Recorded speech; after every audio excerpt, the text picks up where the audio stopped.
Kembali di Skokbox CNBC Indonesia dan kami masih secara eksklusif masih terhubung dengan Direktur Bisnis Consumer BRI, Ibu Handayani. Kita lanjutkan kembali dialog kita di hari ini, Bu. Apa saja sebenarnya kriteria untuk bisa menjadi nasabah private banking BRI? Apakah ada kategori jumlah simpanan tertentu dan juga apakah BRI Private ini juga hanya melayani segmen affluent saja atau ada juga layanan untuk emerging affluent? Baik, jadi kalau untuk persyaratan, menjadi, nasabah private banking BRI yang akan menikmati layanan-layanan yang sangat, personal begitu, memang ada kriterianya, yaitu, harus memiliki minimal aset under management di BRI minimal, 15 miliar dan dana itu bukan berasal dari fasilitas kredit pastinya ya, jadi benar-benar dana kelolaan dari, individu masing-masing. Nah, tentu tidak harus dalam bentuk deposito, jadi bisa dalam bentuk investasi berupa, mutual fund ataukah obligasi ataukah, insurance gitu ya. Sehingga memang, ini menjadi entry gitu ya, amount yang harus di-manage untuk jadi nasabah private, banking BRI.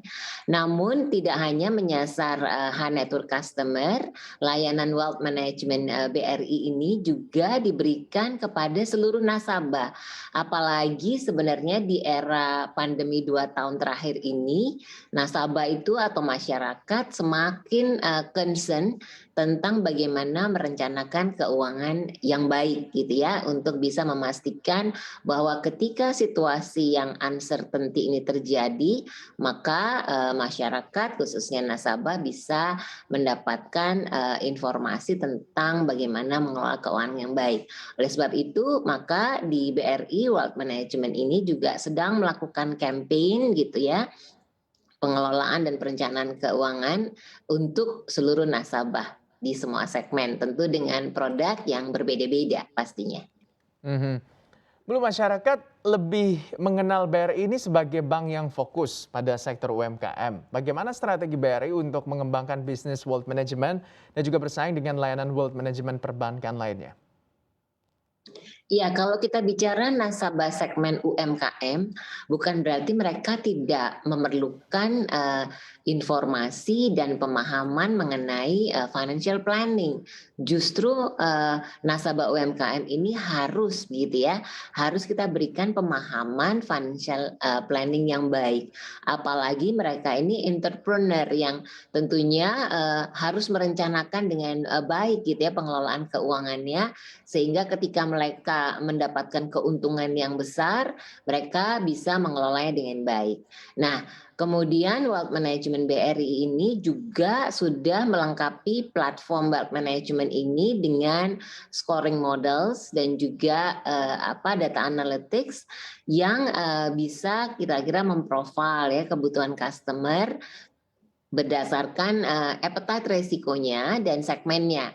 Nah, harapannya ini tentu, bisa memberikan, solusi perencanaan keuangan yang tepat gitu ya bagi, Mhm, para nasabah. Nah, mhm. tentu, harapannya adalah dengan mengelola keuangan, dengan baik di BRI dan memanfaatkan seluruh produk-produk dan layanan yang dimiliki oleh BRI Group, maka nasabah bisa, memastikan bahwa seluruh perencanaan keuangannya untuk masa depan terkelola dengan baik.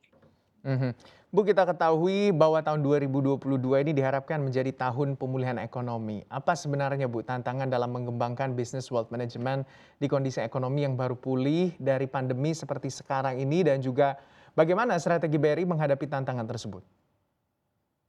Jadi kalau kita lihat ya di, di 2 tahun terakhir, masyarakat mengalami kondisi yang tidak mudah di era pandemi, maka pola berinteraksi dengan bank pun berubah, semuanya menggunakan, layanan berbasis digital karena sudah terbiasa di 2 tahun terakhir, ini sulit untuk bisa bertemu sehingga platform digital ini menjadi amat sangat penting. Maka untuk itu BRI juga mengembangkan ya wealth management platform, produk begitu dan layanan yang memudahkan akses bagi nasabah untuk mengetahui informasi mengenai produk dan layanan. Dan kemudian Kalau kita lihat juga pola menabung gitu ya setelah adanya pandemi COVID juga berubah. Kalau kita lihat di hasil dari research Google ini juga membuktikan bahwa search engine ini menunjukkan bahwa ketika nasabah ingin mencari produk yang sesuai untuk perencanaan keuangannya, justru top rank-nya adalah saham, reksadana begitu ya, kemudian deposito. Nah, baru tabungan dan lain-lain itu ada di bawah. Nah, tentu ini dengan perubahan ini maka tugas kita adalah memberikan literasi yang baik kepada masyarakat agar mereka tidak salah melakukan pemilihan investasinya. Jadi ini tantangan kita untuk terus melakukan sosialisasi dan literasi agar masyarakat ini menjadi semakin paham terhadap instrumen-instrumen keuangan yang ada di financial services. Mhm, mhm. Bu, tapi kalau kita lihat untuk jumlah dana kelolaan layanan wealth management atau private banking BRI saat ini seperti apa, Bu? Dan juga bagaimana target pertumbuhannya di tahun mendatang? Jadi kalau kita lihat dari Desember ke Januari, aset under manajemennya wealth management BRI ini sudah bertumbuh sangat signifikan. Jadi kalau tadi di Desember 142 triliun, di Januari kita sudah meningkat ya menjadi 147 triliun. Dan untuk private banking sendiri gitu ya, ini kira-kira di 26% dari total aset under management kelolaan kita. Nah, harapannya bagaimana di 2022? Nah, tadi kalau kita lihat dengan semakin pahamnya nasabah pentingnya pengelolaan investasi dan tentu perencanaan keuangan, maka kita berharap di 2022 ini secara year on year dana kelolaan kita bisa bertumbuh di atas 20%. Mhm. Lalu strateginya, Bu, untuk menghadapi tantangan di tahun 2022 dan juga tentunya untuk lebih bisa mencapai target tersebut seperti apa, Bu?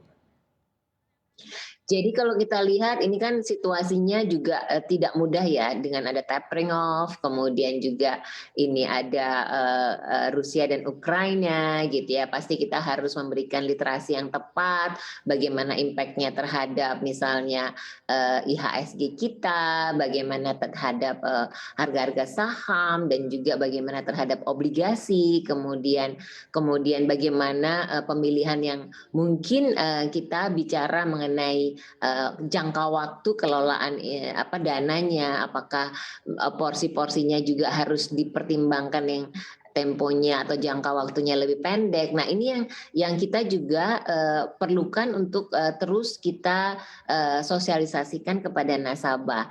Nah, tantangannya tentu adalah harus sering ngomong gitu ya, harus sering bicara kepada nasabah untuk memastikan nasabah tidak salah memilih instrumen investasinya.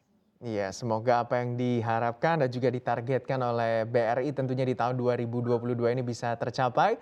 Terima kasih kepada Ibu Handayani selaku Direktur Consumer BRI sudah berdiskusi dan juga berbagi informasi bersama kami di pagi hari ini. Sehat selalu dan sukses untuk Anda dan BRI, Ibu. Terima kasih. Untuk informasi lebih lengkap dan berita terkait, klik link deskripsi. Dan jangan lupa juga untuk download aplikasi CNBC Indonesia yang tersedia di Play Store dan juga App Store. Jangan lupa subscribe ya.